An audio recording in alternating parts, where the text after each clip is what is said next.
Hi everybody, I'm Pamela Atwood, gerontologist, certified dementia practitioner, and certified laughter leader. Welcome back to our Confident Caregiver series.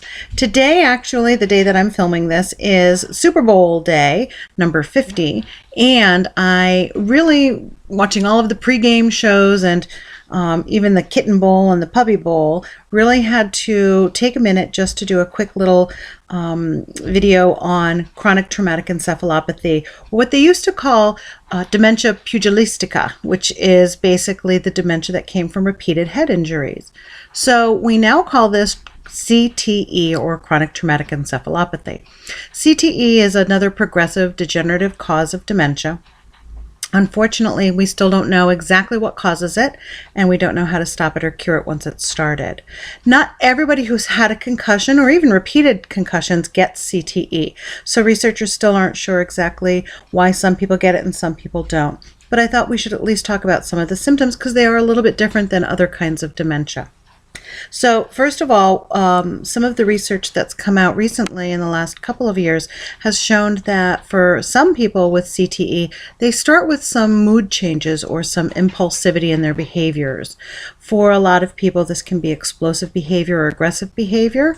So there is some indication that those kinds of behavioral changes may be indicative of a very early stage of chronic traumatic encephalopathy, CTE. I'm just going to say CTE, it's a lot easier.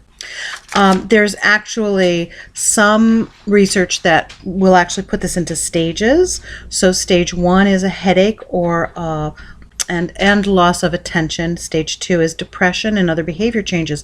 The depression is really important because a lot of the guys with CTE also have had problems with suicidal ideation or suicide attempts. And in the last couple of years, we've also had some famous football players who have committed suicide. On autopsy, it was found that they had CTE in their brain. So stage 3 then really comes with some of the decision-making abilities. What happens a lot of times is that people with CTE will go from depression to having problems with substance abuse. There are some people who have substance abuse and also have depression, so it's hard to say that that's actually a symptom of CTE.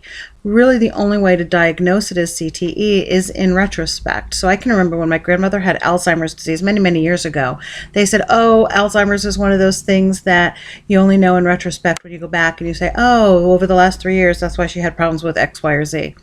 Now we're at that point with CTE, and we still don't know enough about the early stages to recognize them yet. Hopefully we'll get there soon with some good research that's being done, especially Boston University is doing, they have a whole CTE center, research center, so they're doing quite a bit of research on it. But one of the challenges that we have with people who are at that stage 2 or stage 3, where they've got depression, judgment issues, planning issues, these are some of the symptoms that we start to see that people with CTE have. And then the next stage is dementia. So with stage 4, really it's where we're talking about they've gone from headaches and planning issues and a loss of attention to problems with depression and then substance abuse and then dementia. So what happens when you have these symptoms, if you notice these symptoms? First of all, not everybody who has these symptoms has CTE, obviously. Also, anybody who's had a history of concussions or repeat head injuries may be at higher risk for CTE or is at higher risk for CTE, but that doesn't mean that if you've just had a concussion recently, then you've got it. In fact, some of our research shows that it's actually 8 to 10 years after the repeated incidents of head injury that someone develops the symptoms of CTE. So if you're talking about last month you had a head concussion or a head injury, that probably isn't CTE, but you do want to talk to your physician about whatever symptoms you're having. So let's talk about concussions for a minute because, I think most people can understand if you're talking about the NFL players or military personnel who have been in, bombings or had repeated head injuries or even other sports like boxing, it kind of makes sense that chronic head injuries and those kinds of concussions, that brain damage is going to cause some long-term damage. That kind of makes sense. But what they're now saying is that really anybody with concussions, especially repeated concussions, is at high risk for getting CTE. The challenge here is that sometimes concussions don't have symptoms. Sometimes they have symptoms and we ignore the physician's recommendations. So it's very important that if your physician recommends after a concussion that you take it easy, stay off the computer, really slowly get back to work, only a couple hours a day at first, etc. You need to heed those warnings, and it's with good reason that they make those recommendations. I was surprised, though, when I was looking at the research to learn that it's not just these high-profile head injury sports, but actually soccer, basketball. And I'm going to tell you now, as the mother of somebody who's playing basketball, now she's only playing rec league, but she's at an age where they're getting more physical, it's getting more aggressive. We really have to start having conversations about how we feel about our children having these risks of injury during sports and sporting events. So now the schools are very open about, and there's all kinds of paperwork that I have to sign as a parent saying, I understand that if my child has a concussion, he or she is going to be pulled out of the game, and that they've explained that to me. Then there's a whole back sheet about all of the symptoms of concussion and the issues and the risks to children if they get concussions, or any sports player. I think that's important.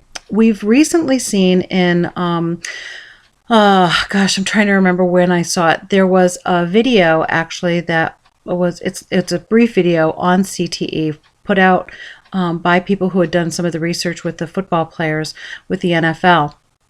And what they found is that by simply changing some of the rules, now these are very early changes, being able to use your head and your helmet as a weapon in a tackle, that is now an illegal play.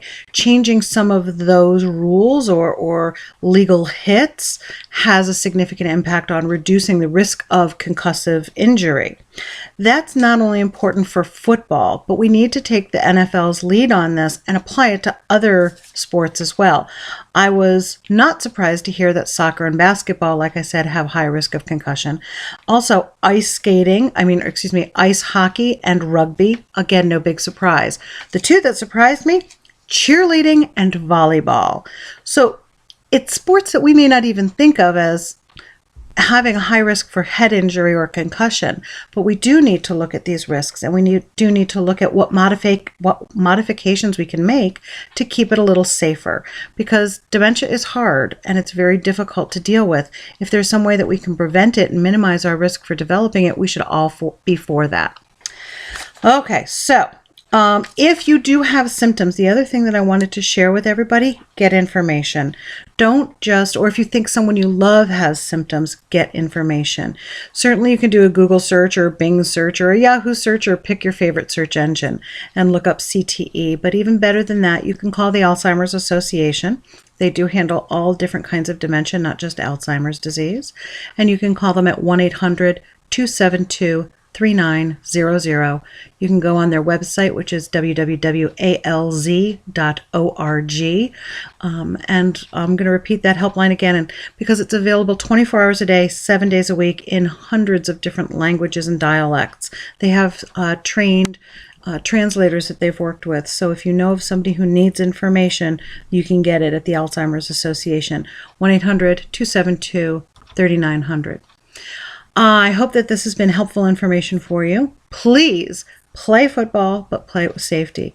Wear helmets, watch and protect your head, and be careful of the people you're playing with and the people you're playing against.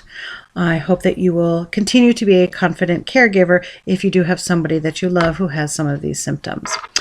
I wanted to share with you a very funny joke. Actually, one of my clients told me this once when I was working, and I just did an Instagram post with it.